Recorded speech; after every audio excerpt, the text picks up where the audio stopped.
बेटा आपको याद होगा लास्ट क्लास में हम लोगों ने समतल का पूरा इंट्रोडक्शन कंप्लीट किया हुआ था और आज हम क्वेश्चंस सॉल्व करना स्टार्ट करेंगे। तो सबसे पहले मैं स्टार्ट करता हूँ एग्जाम्पल से क्वेश्चन लगाना। जैसे सबसे पहला जो समतल में हमें एग्जाम्पल मिला है वो 13th नंबर एग्जाम्पल है, आप भी देखिए।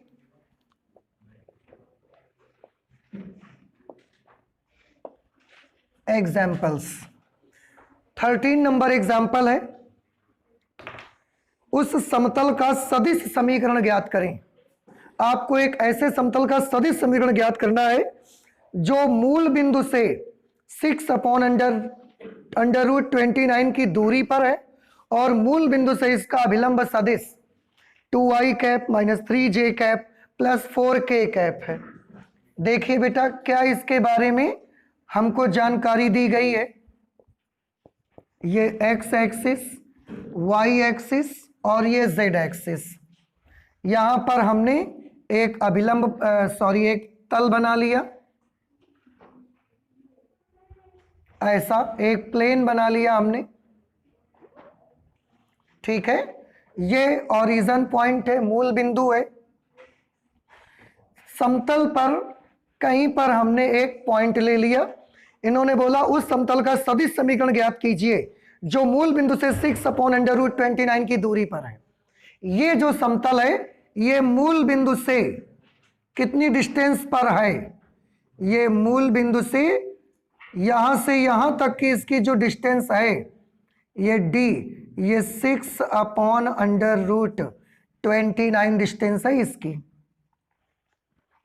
समझ रहे हैं आप।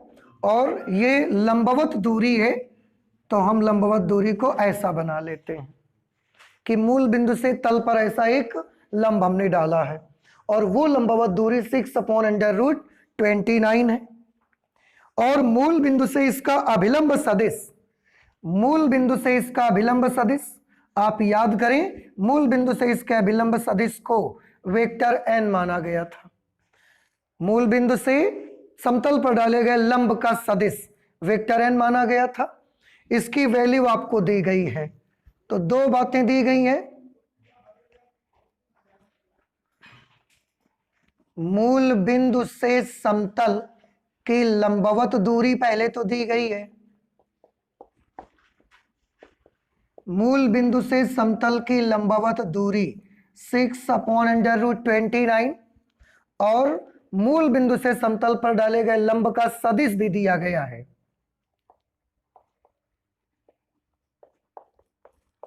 मूल बिंदु से समतल पर डाले गए लंब का सदिश, उसको काहे से हम लिखेंगे, वेक्टर n से हम लिखेंगे। और अगर यही लंब इकाई सदिश होता तो काहे से लिखते आप, n कैप से लिखते, इसी को याद आ रहा है अब आपको। तो n की वैल्यू कितनी दी गई है, 2i cap minus 3j cap plus 4k cap. बस ये दो जानकारियां आपको दी गई हैं और इसके बेसिस पर आपको इस समतल का वेक्टर फॉर्म चाहिए। बताइए कैसे निकाला जाए। इसमें तो जब वेक्टर n दिया हो और लंबवत दूरी हो, ऐसी फॉर्मेट में हमारे पास दो फॉर्मूले थे। कौन कौन से दो फॉर्मूले थे, एक है r.n cap is equal to d और एक हमारे पास फॉर्मूला है vector r dot vector n is equal to d। ठीक है, अगर आप सभी को याद है तो प्लीज एक बार और मुझे बताएं ये d क्या चीज है।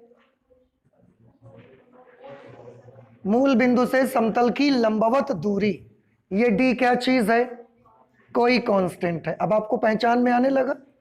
यहां पर क्या दिया गया है, मूल बिंदु से समतल की लंबवत दूरी, तो उसे इस सूत्र में रखना चाहिए कि इसमें रखना चाहिए, पहले वाले में रखना चाहिए। अगर पहले वाले में रखोगे तो पहले वाले में तो n वेक्टर नहीं आ रहा है, n कैप आ रहा है, फिर क्या करना चाहिए, n कैप हमको निकाल लेना चाहिए। देखो ये मूल बिंदु से समतल की लंबवत दूरी है। रख तो हम इसको इसी में सकते हैं, यहां तो हम नहीं रख सकते, तो ये तो हमारे लिए बेकार हो गया। समझ आया? अब इसी में हम डी रखेंगे, आर रखेंगे, पर एन कैप भी रखना पड़ेगा उस हालत में। एन कैप हमारे पास है नहीं, तो एन कैप आपके पास नहीं है, लेकिन एन कैप आपको बनाना आता तो है, तो बना लो, फिर रख दो। ठीक है, एन कैप कैसे निकालेंगे? Vector N upon mod of vector N. What is vector N? This is 2i cap minus 3j cap plus 4k cap upon mod of vector N under root I cap के गुणांक का square plus 9 plus 16। ये vector N cap क्या बनेगा? ये 16 9 25 और 4 29, under root 29 बना।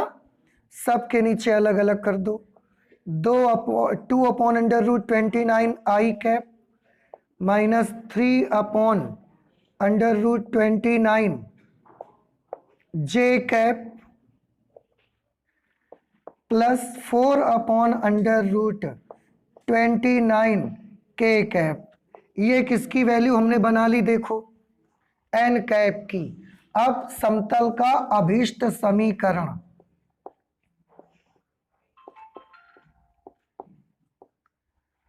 समतल का अभीष्ट समीकरण आप लगाएंगे vector R dot N cap is equal to D, और इस डी की जगह पर आप ये अप्लाई कर सकते हो। तो वेक्टर आर की जगह पर vector R dot N cap की जगह पर ये लिखेंगे पूरा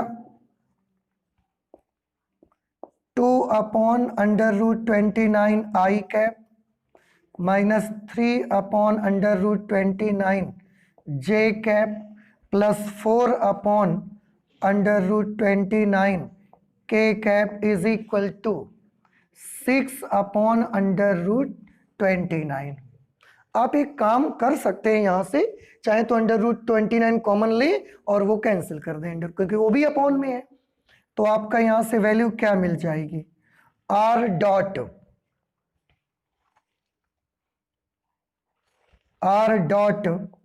2i cap minus 3j cap plus 4k cap is equal to 6। ये समतल का अभीष्ट वेक्टर फॉर्म निकल करके मिल जाएगा आपको। नहीं समझ में बात आई आपको? आप चाहें तो ऐसा ही बना के रखें, ऐसा ही लिखा रहने दें, आप चाहें तो ऐसा उसको लिख के दे दें, दोनों सही हैं अपनी अपनी जगह पर।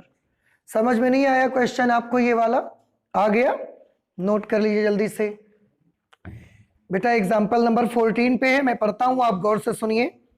एक समतल की इक्वेशन दी गई है, vector R dot 6i cap minus 3j cap और minus 2k cap plus 1 is equal to 0। अब मैं क्वेश्चन पढ़ता हूं, आप ध्यान से सुनिए। समतल, इस समतल पर मूल बिंदु से डाले गए लंब इकाई सदिश की दिक् कोसाइन ज्ञात करिए। आपको क्या करना है? इस समतल पर मूल बिंदु से जो लंब डाला गया है उसकी दिक् कोसाइन, उसके इकाई सदिश की दिक् कोसाइन ज्ञात करिए।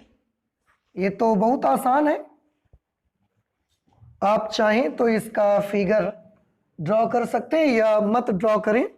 पहले आप मुझे ये बताएं, इसको एक काम करते हैं, हम उधर ले जाते हैं, तो ये क्या मिल जाएगा? R dot 6i cap minus 3j cap minus 2k cap is equal to -1। हम इधर वाले टर्म को पॉजिटिव बनाना चाहते हैं, तो एक काम कर दिया जाए, दोनों तरफ -1 से मल्टीप्लाई कर दें। इधर -1 से मल्टीप्लाई करोगे minus 6i cap plus 3j cap plus 2k cap is equal to +1। क्यों हम प्लस बनाना चाहते हैं? क्योंकि इस तरफ समतल में मूल बिंदु डाले गए लंब की लंबाई होती है और उसे हम पॉजिटिव बनाना चाहते हैं। दूरी पॉजिटिव लिखी जाती है, तो पॉजिटिव बनाने के लिए दोनों तरफ -1 से हमने मल्टीप्लाई करा दिया। अब मैं फिर से एक बार क्वेश्चन पढ़ के आपको बताऊं कि करना क्या है। ये एक समतल है, इस समतल पर मूल बिंदु से एक लंब डालना है। मैं चित्र बनाता हूं, उससे थोड़ा आइडिया ज्यादा मिलता है, बढ़िया। एक्स, वाई और जेड, ये हमने एक प्लेन बना लिया समतल।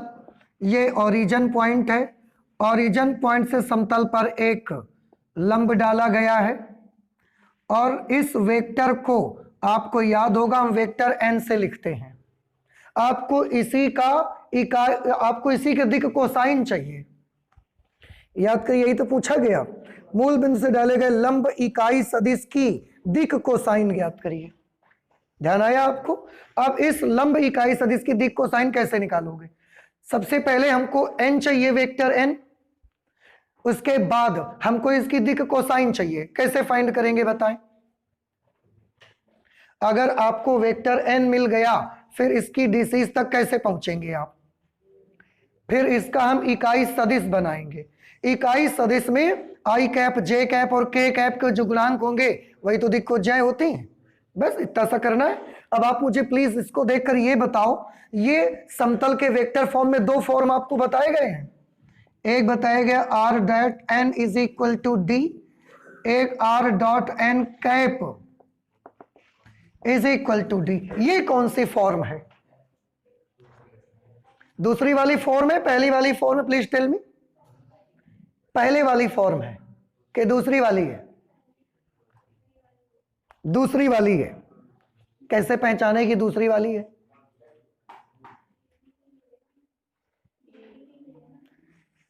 ये दूरी दी गई है,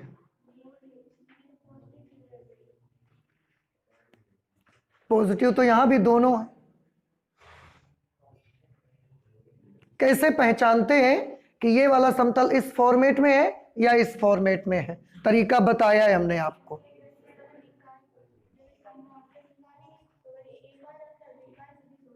तो ये वाला हो जाएगा, नहीं तो ये वाला हो जाएगा। यही तरीका है। आप r के बगल में लिखे हुए सदिश का मॉड निकालिए। अगर मॉड्यूलस 1 आ जाएगा, इसका मतलब ये क्या है?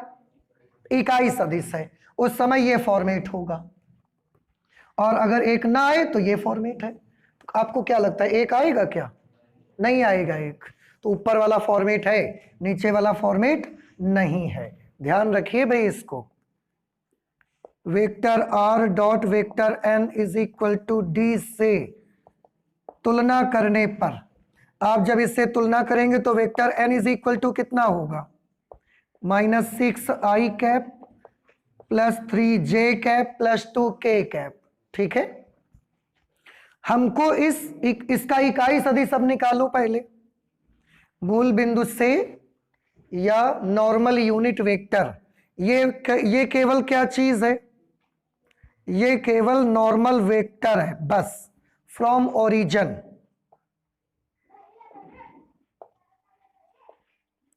नॉर्मल फ्रॉम ओरिजिन, और हमको इसका नॉर्मल वेक्टर चाहिए, नहीं नॉर्मल यूनिट वेक्टर चाहिए, सॉरी।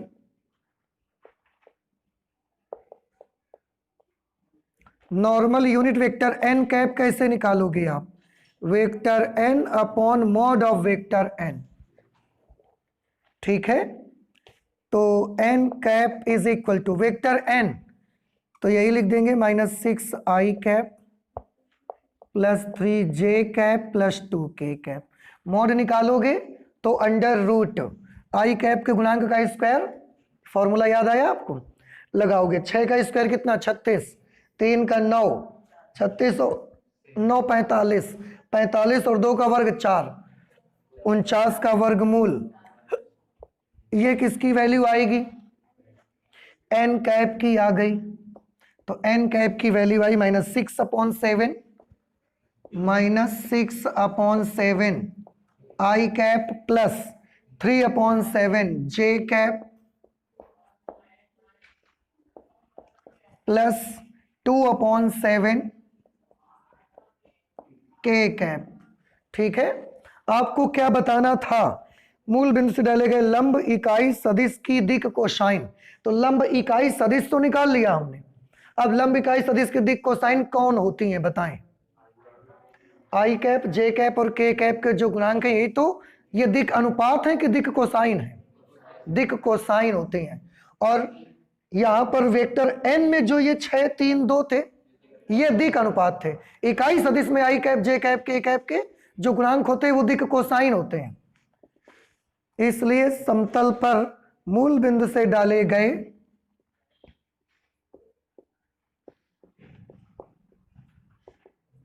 इसलिए समतल पर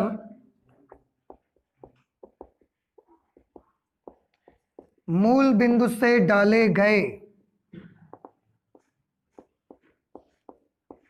लंब इकाई सदिश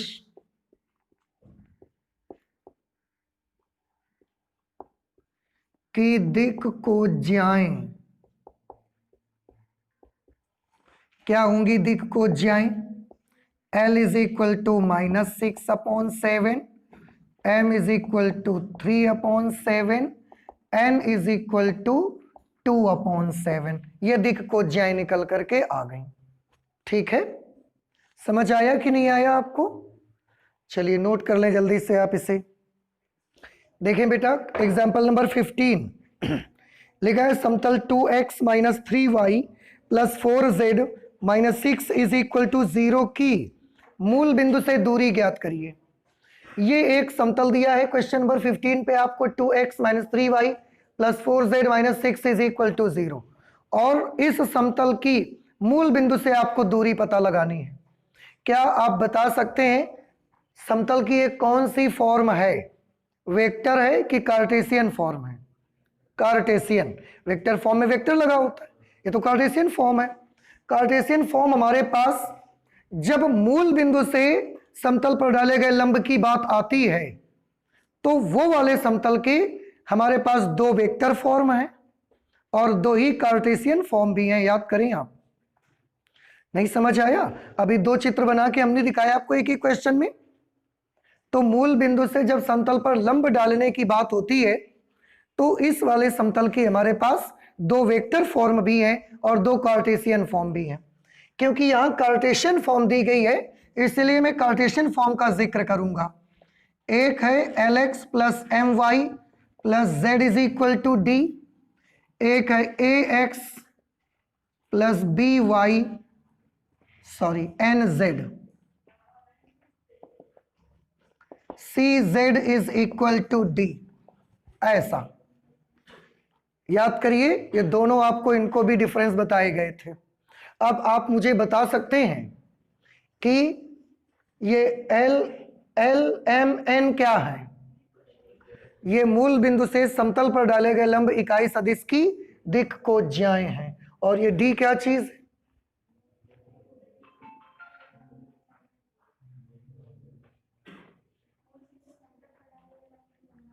ये मूल बिंदु से समतल पर डाले गए लंब की लंबाई है, तो फिर ये D कौन है? सोचो। इसीलिए आपको पूरा बेसिक बताया गया है ताकि आप इसको समझ सकें, आप सोच सकें इसको। इधर देखिए, ध्यान नहीं आ रहा है आपको? इसको हम ऐसा लिख सकते हैं क्या? XI cap + YJ cap + ZK cap LI cap dot LI cap MJ cap NK cap बराबर D। देखो लिख सकते हैं क्या इसको ऐसा? डॉट प्रोडक्ट कराओगे Lx + My + NZ is equal to D। इसे ऐसा लिख सकते हैं। इसको क्या लिख सकते हैं? Vector R। इसको क्या लिख सकते हैं? N cap is equal to D। Very good. इसके बारे में बताओ। इसको हम लिख सकते हैं XI cap YJ cap + ZK cap dot AI cap BJ cap CK cap is equal to D। पहले देखो लिख सकते हैं कि नहीं लिख सकते? डॉट प्रोडक्ट करवाओगे फिर यही मिलेगा आपको। ये क्या है? Vector R dot. ये क्या है?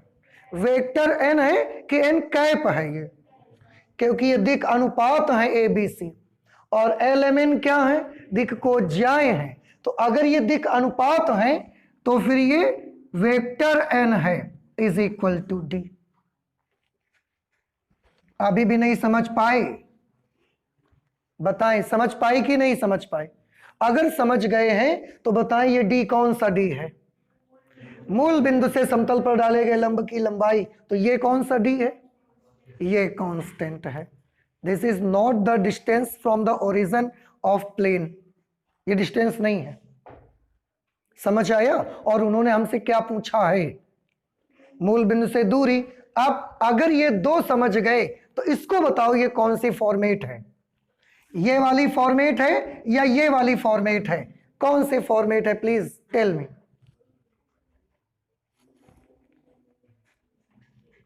ये जो हमारा क्वेश्चन है वो फॉर्मेट 1 है या ये फॉर्मेट 2 है? बताओ। फॉर्मेट 1 है। कैसे पहचाना आपने?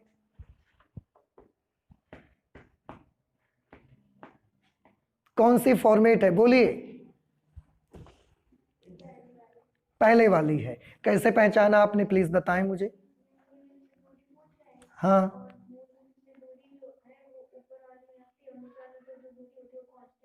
हाँ, तो ये कांस्टेंट भी तो हो सकता है। हो सकता है ये वाला फॉर्मेट हो, तो फिर ये कांस्टेंट हो जाएगा। ये फॉर्मेट होगा तब तो ये मूल बिंदु से दूरी हो जाएगी। हम इसको उधर भेजे दे रहे हैं। अगर ये वाला फॉर्मेट हुआ तब तो मूल बिंदु से समतल की लंबवत दूरी कितनी हो जाएगी? 6। लेकिन अगर ये वाला फॉर्मेट हुआ तो क्या मूल बिंदु से समतल की लंबवत दूरी 6 होगी? सबसे पहले ये डिसाइड करो कि जो क्वेश्चन है वो इस फॉर्मेट में है या फॉर्मेट 2 में है।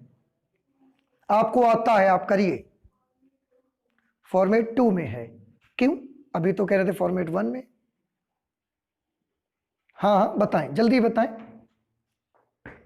नहीं तो हमको बताने दें फिर। और बहुत आसान है, हम बताएंगे। अभी आपको लगेगा अरे हमें याद क्यों नहीं आया। बताएं हम। देखिए, अगर ये फॉर्मेट 1 होगा, अगर ये फॉर्मेट 1 होगा तो ये L है, ये M है और ये N है। समझ आया? If the given plane is in the format 1, so our L is 2, M is 3, N is 4। और हमने एक रूल पढ़ा हुआ है that L square plus M square plus N square is equal to 1। उस समय तीनों के वर्गों का योग 1 आना चाहिए। तो आता है क्या? नहीं आता। तो फिर फॉर्मेट 1 कैसे हुआ? बताएं कौन सा फॉर्मेट है? 2 है कि 1 है? कैसे पहचाना आपने? पहचान में आया कि नहीं आया? कि मैंने बोल दिया इसलिए आपने मान लिया? आपको भी पहचान में आया कि अगर ये फॉर्मेट 1 होता तो ये L होता, ये M होता और ये N होता और तीनों के वर्गों का योग 1 आता। लेकिन यहां तीनों के वर्गों का योग 1 नहीं आता, इसलिए ये पहला फॉर्मेट तो नहीं है। अगर पहला फॉर्मेट नहीं है तो पक्का फिर ये कौन सा फॉर्मेट? दूसरा फॉर्मेट है। अब हम इसको कैसे लिख सकते हैं बताएं? आप चाहे डायरेक्ट निकाल लें, आप चाहे पहले वेक्टर फॉर्म में कन्वर्ट कर लें। देखो मैं कन्वर्ट कर देता हूं। अगर अब ये तो कंफर्म हो गया ना कि ये वाली फॉर्मेट है। कंफर्म है कि नहीं? अभी भी कभी कोई डाउट रह गया आपको? ठीक है, अगर ये फॉर्मेट है तो हम इसको कैसे लिख सकते हैं? Vector R dot 2i cap plus 3j cap plus 4k cap is equal to 6। देखो ना, R डॉट n कहां से बना? ai cap plus bj cap plus ck cap. तो 2i cap plus 3j cap plus 4k cap is equal to 6। और अब मुझे बताएं इसकी तुलना हम किससे करवाएं? R dot n cap is equal to d से या R dot vector n is equal to d से? R dot vector n is equal to d से। तो क्या d 6 ये मूल बिंदु से समतल की लंबवत दूरी हुई? नहीं हुई। अगर आपको मूल बिंदु से समतल की लंबवत दूरी चाहिए तो इसको एन कैप बनाओ पहले आप, या थोड़ा सा भी अगर इसको सबको देख के याद आ गया हो, इसलिए मूल बिंदु से समतल की लंबवत दूरी आप याद करें, उसके लिए d upon mod of vector n बताया जा गया था आपको। जब ये वाली फॉर्मेट होगी तो, और ये वाली होगी तो डायरेक्टली तुलना कर दो आप। नहीं समझ आ रहा है? आ रहा है ना सबको? अच्छा, तो बस हम इतना ही कर देते हैं, क्यों फालतू पूरा बाउंडर करेंगे। d की जगह पर कौन है, तुलना इसी से करवाई है ना, से तुलना करने पर d की जगह पर कौन है, 6, modulus of n under root 2 दूना प्लस 3 का 9, 4 का 16, 6 अपॉन अंडर रूट, ये आ गई मूल बिंदु से समतल के लंबवत दूरी। अब प्लीज मुझे बताएं, समझ पाए कि नहीं समझ पाया? समझ पाए? नोट करें। एग्जाम्पल नंबर 16, ध्यान से सुनिएगा, आप भी किताब में देखें। मूल बिंदु से समतल 2x minus 3y plus 4z minus 6 is equal to 0 पर डाले गए लंब के पाद के निर्देशांक ज्ञात कीजिए। आप, एक प्लेन है हमारे पास, उस प्लेन पर मूल बिंदु से एक लंब डाला गया है, तो वो लंब समतल पर जहां पड़ता है वो वाले फुट का कोऑर्डिनेट पता लगाना है आपको। देखिए मैं फिगर बना के आपको समझाने की कोशिश करता हूं, आप गौर से देखें।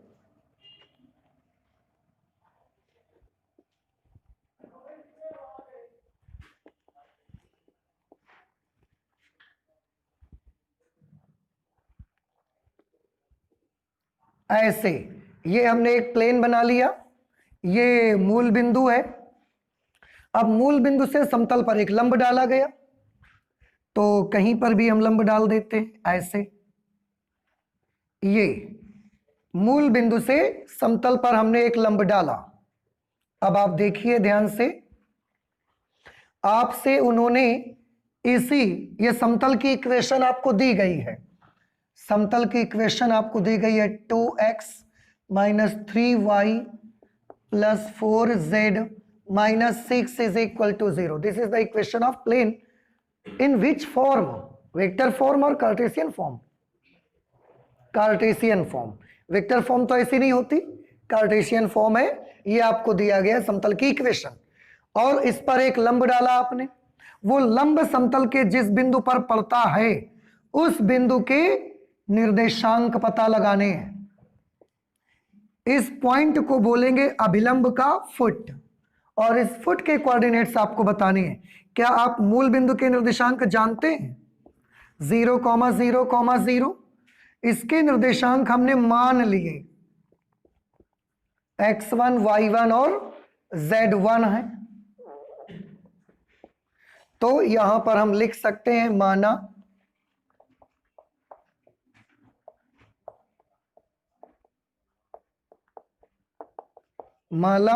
मूल बिंदु से समतल पर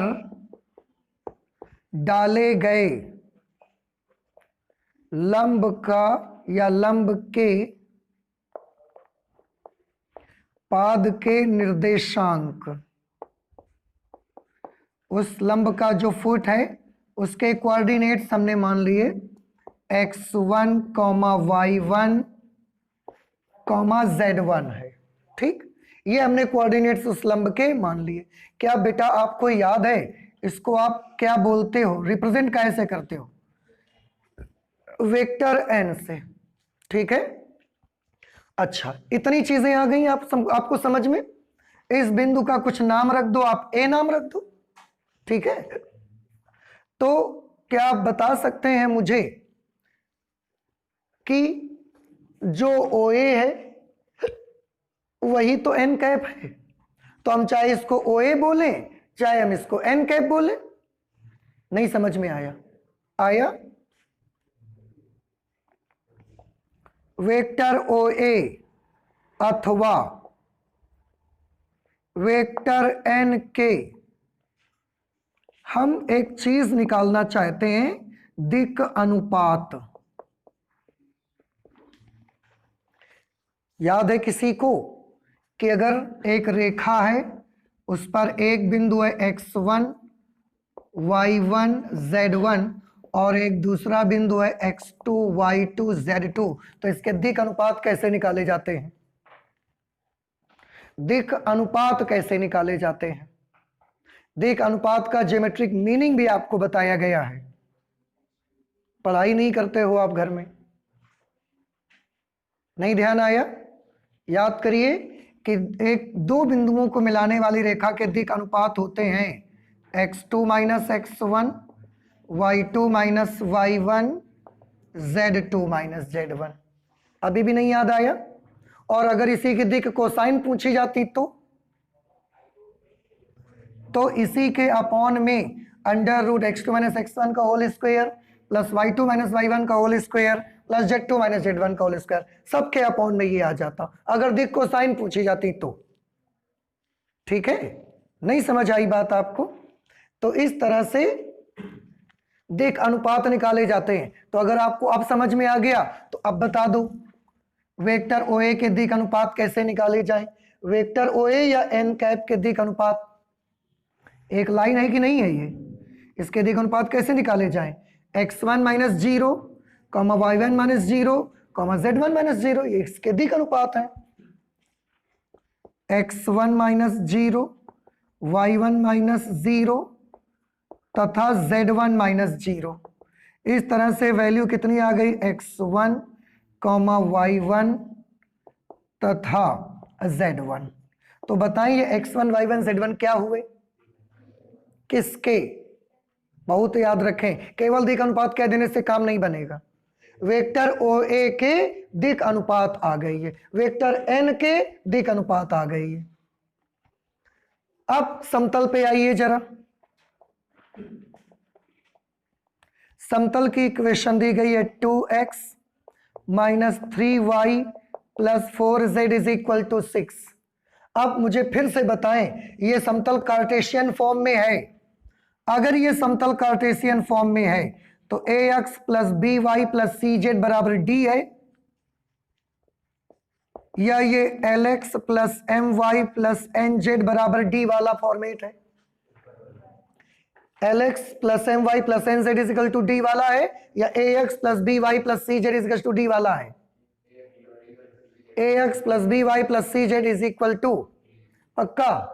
कैसे पता आपको? क्योंकि अगर ये LMN वाला होता तो इसके वर्गों का योग एक आता, पर यहां नहीं आ रहा, तो ऊपर वाली फॉर्मेट है।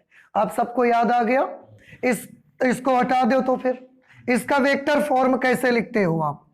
Vector R dot AI cap plus BJ cap plus CK cap is equal to D। इसको भी वैसा ही लिख दो, vector R dot 2i cap minus 3j cap plus 4k cap is equal to d। और इस format में ये वेक्टर n है कि n कैप है? वेक्टर n है, बिल्कुल सही। r dot vector n is equal to d से अगर आप तुलना कर दें तो वेक्टर n की वैल्यू कितनी आएगी? 2i cap minus 3j cap plus 4k cap. ये चीज अब मैं हटा दे रहा हूं यहां से। मुझे मूल बिंदु से लंब इकाई सदिश की दिक् को ज्याएं चाहिए, उसके लिए मैं n कैप निकालूंगा। n कैप, n कैप के लिए क्या करना पड़ेगा बताएं? Vector n upon mod of vector n। Vector n तो ये, इसका मॉड कितना आएगा? अपॉन अंडर रूट 29 आएगा, तो ये बनेगा 2 अपॉन अंडर रूट 29 आई cap minus 3 upon under root 29 जे cap plus 4 upon under root 29 के कैप। ये क्या आ गया? एन कैप आ गया। अगर अब मैं पूछूं कि ओ ए कि यहां से देखकर आप क्या बता सकते हैं, दिक् अनुपात बता सकते हैं कि दिक् कोज्याएं बता सकते हैं, दिक् कोज्याएं बता सकते हैं। तो ये वेक्टर एन यही वाला तो है, तो हम चाहे तो वेक्टर एन लिखे, चाहे तो ओए लिख दें। तो ओए के दिक् कोज्याएं क्या होंगी, 2/√29 -3/√29 और 4/√29। तो हमने क्या निकाल लिए, दो बातें अब हमने मेन पता लगा ली। देखो, एक तो ओए के क्या पता लगा लिए, दिक् अनुपात, दूसरा हमने ओए के क्या पता लगा लिए। तो क्या किसी को याद है कि दिक् कोज्याओं और दिक् अनुपात में क्या रिलेशन होता है? हाँ, L is equal to A/√A² + B² + C²। लेकिन एक चीज और आपने पढ़ी है क्या, कि दिक् अनुपात ऐसे 3 नंबर होते हैं जो दिक् कोज्याओं के समानुपाती होते हैं। याद आया कुछ आपको? नहीं ध्यान आया? दिक् अनुपात ऐसे 3 संख्याओं को कहा जाता है जो दिक् कोज्याओं के समानुपाती हो, और उसके लिए हमने एक रूल भी बताया, A/L is equal to B/M is equal to C/, जहां ABC क्या है, दिक् अनुपात, LMN क्या है, दिक् कोज्याएं, और सब ये आपस में कैसे होते हैं, समानुपाती होते हैं, बराबर। तो अब ये दिक् अनुपात है, ये दिक् कोज्याएं हैं। दिक् अनुपातों की जगह क्या लिखा जाए, तो हमने इसकी जगह लिखा x1 दिक् कोज्या 2/√29 इज इक्वल टू B की जगह पर y1/m की जगह -3/√29, C की जगह पर z1 और n की जगह पर 4/√29 इज इक्वल टू k। अब अगर इसको k के बराबर रखोगे तो x1 की वैल्यू क्या आ जाएगी, या आप सीधे कर लो, a is equal to l k, b is equal to m k, c is equal to n k. ये भी आपको बताया गया है, नहीं याद आया? चलो अच्छा, इसी से कर लो। x1 is equal to 2/√29 k, y1 is equal to -3/√29 k, फिर ये उधर चला जाएगा, तो z1 इज इक्वल टू 4/√29 के। अभी भी नहीं समझ आई बात? अच्छा, x1 y1 z1 की वैल्यू आ गई। अब आप मुझे बताएं, x1 y1 z1 ये पॉइंट कहां पर है? x1 y1 z1 ये पॉइंट्स कहां पर है प्लीज? समतल पर। तो क्या आप एक बात आपको याद है, रेखा से याद करो, वक्र से याद करो। अगर कोई बिंदु किसी वक्र पर होता है तो वो बिंदु उस वक्र को संतुष्ट करता है। कोई बिंदु अगर किसी रेखा पर होता है तो उस रेखा को संतुष्ट करता है। तो कोई बिंदु अगर किसी समतल पर है तो वो समतल को करेगा, ऑब्वियसली। तो ये x1 y1 z1 तो समतल पर है, तो ये किसको संतुष्ट करेगा? समतल को संतुष्ट करेगा। लिखेंगे क्योंकि x1, y1, z1 बिंदु कहां पर है?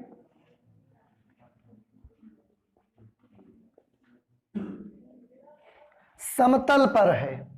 अगर ये समतल पर है, इसलिए यह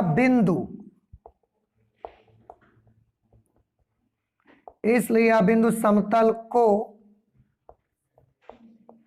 संतुष्ट करेगा। अब बताएं, समतल को संतुष्ट करवाना है इस बिंदु से, क्या किया जाए? x1 y1 z1 के मान समतल के समीकरण में रख दिए जाएं। तो ये हमारा इक्वेशन है प्लेन का, इस पे रखो 2x - 3y + 4z is equal to 6। अब x की जगह पर x1 की वैल्यू लिखोगे तो बताओ क्या आएगा?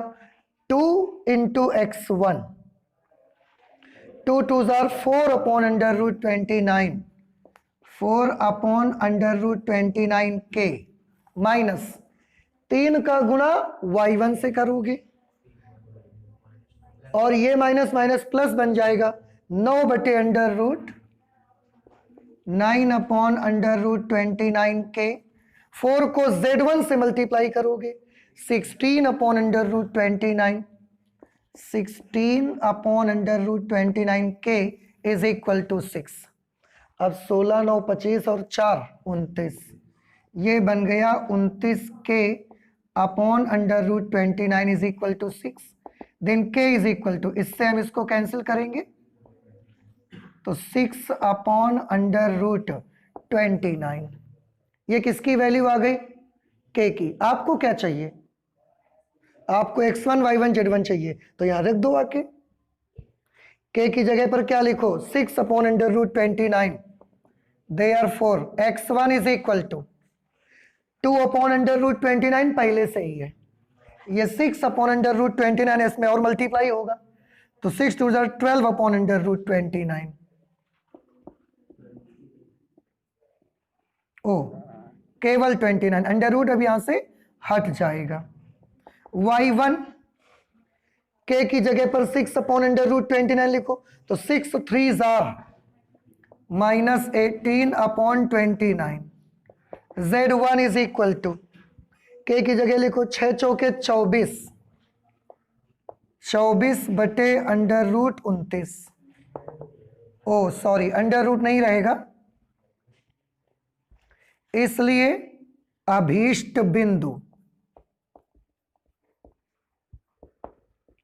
अभीष्ट बिंदु जो कि x1 y1 z1 था वो है 12 अपॉन 29 माइनस 18 अपॉन 29, 24 अपॉन 29। ये आ गया अभीष्ट बिंदु के निर्देशांक जो कि समतल पर भी है और मूल बिंदु से डाले गए लंब का फुट है। इस तरह से आपकी वैल्यू मिलेगी। पहले ये बताएं, ये क्वेश्चन आपको समझ में नहीं आया? क्या लॉजिक हमने लगाया इस पे बताओ? हमने इस लाइन का, इस वेक्टर का पहले क्या निकाल लिया? दिक् अनुपात निकाल लिया। फिर इसी लाइन के हमने क्या निकाल लिए? दिक् कोज्याएं निकाल ली। और हमने ये क्यों किया? क्योंकि हमको मालूम था तो कि दिक् अनुपात ऐसी 3 संख्याओं को कहा जाता है जो दिक् अनुपात के समानुपाती हो, और उसके लिए ये रूट बना के दिखाया है हमने पहले आपको। हमने इस पे रखा x1 y1 z1 मिले हमको। अब क्योंकि x1 y1 z1 समतल पर स्थित है तो हमेशा की तरह अगर ये बिंदु समतल पर है तो ये बिंदु समतल को क्या करेगा? संतुष्ट हमने करवाया। उससे हमको क्या मिल गया? k, और k की वैल्यू आप यहां लिखते जाइए, x1 y1 z1 मिलते जाएंगे आपको। ठीक है, नोट कर लीजिए जल्दी से।